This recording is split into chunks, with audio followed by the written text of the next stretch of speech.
Hello বন্ধুরা, আমি অনুরাধা আজকে আবারও নিয়ে চলে এসেছি একটা সহজ রান্নার রেসিপি। তো আমি আজকে বানাবো মাছের মুড়ো দিয়ে একটা রেসিপি। তো দেখো আমি এই আলুগুলোকে ভেজে নিয়েছি। আমি এর জন্য আলুগুলো ভেজে নিচ্ছি। আগের থেকে আমি মাছের মুড়োগুলোকে ভেজে নিয়েছিলাম, সেই তেলেই আমি আলুগুলোকে দেখো আমার প্রায় ভাজাও হয়ে গেল। যেদিন ঘরে তোমাদের রান্না করার মতো মাছ মাংস কিছুই থাকবে না, সেদিন কিন্তু মুড়ো দিয়ে এইভাবে সুন্দর একটা রেসিপি বানিয়ে নিতে পারো। তো চলো তোমাদের দেখাচ্ছি।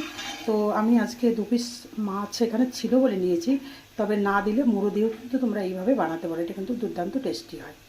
তো বন্ধুরা আমি এতে দিয়ে দিচ্ছি কাঁচা লঙ্কা ছেঁড়া, একটু টমেটো কুচি। তো বন্ধুরা আমি এবার এতে দিয়ে দিচ্ছি একটু আদা বাটা। তো আমি আজকে কিন্তু সব বেঁচে যাওয়া জিনিস দিয়ে বানাবো। এই মশলাটাও আমার আজকে শেষ, আমি একবারে করে রেখে দিই 2-3 মিনিট। তো একটুখানি মশলা ছিল, ওটাই আমি ওই বাটাটাই আমি দিয়ে দিলাম, আদা বাটাটা। দিয়ে দিচ্ছি স্বাদ মতো নুন, দিয়ে দিচ্ছি হলুদ গুঁড়ো। তো বন্ধুরা তোমরা চাইলে কিন্তু এখানে একটু জিরে গুঁড়ো দিতে পারো, তো আমি আজকে দেবো না। জানো যে আমি একদম সিম্পল রান্নাগুলো সহজভাবে তাড়াতাড়ি হয় সেইগুলোই তোমাদের দেখাই। তো তোমরা চাইলে একটু জিরে গুঁড়ো দিতে পারো, আমি কিন্তু দেবো না।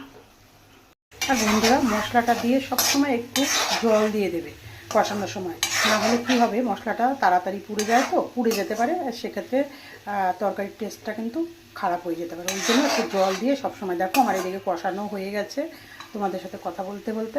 তো আমি এবার দিয়ে দেবো পছন্দ মতো ঝোল। তো বন্ধুরা দেখো আমার আলুগুলোও সেদ্ধ হয়ে গেছে, যেহেতু আমি একটু ভালো করে ভেজে নিয়েছিলাম।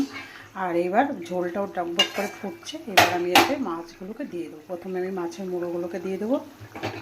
এবার 2 পিস মাছ ছিল সেটাকেও দিয়ে দেবো।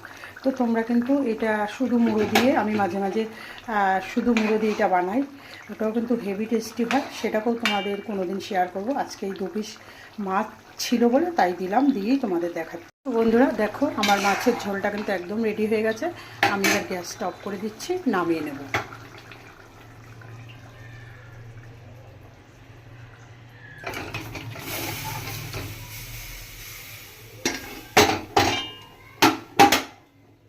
নামিয়ে নিলাম। তো বন্ধুরা আজকের মতো এই অবধি, টাটা।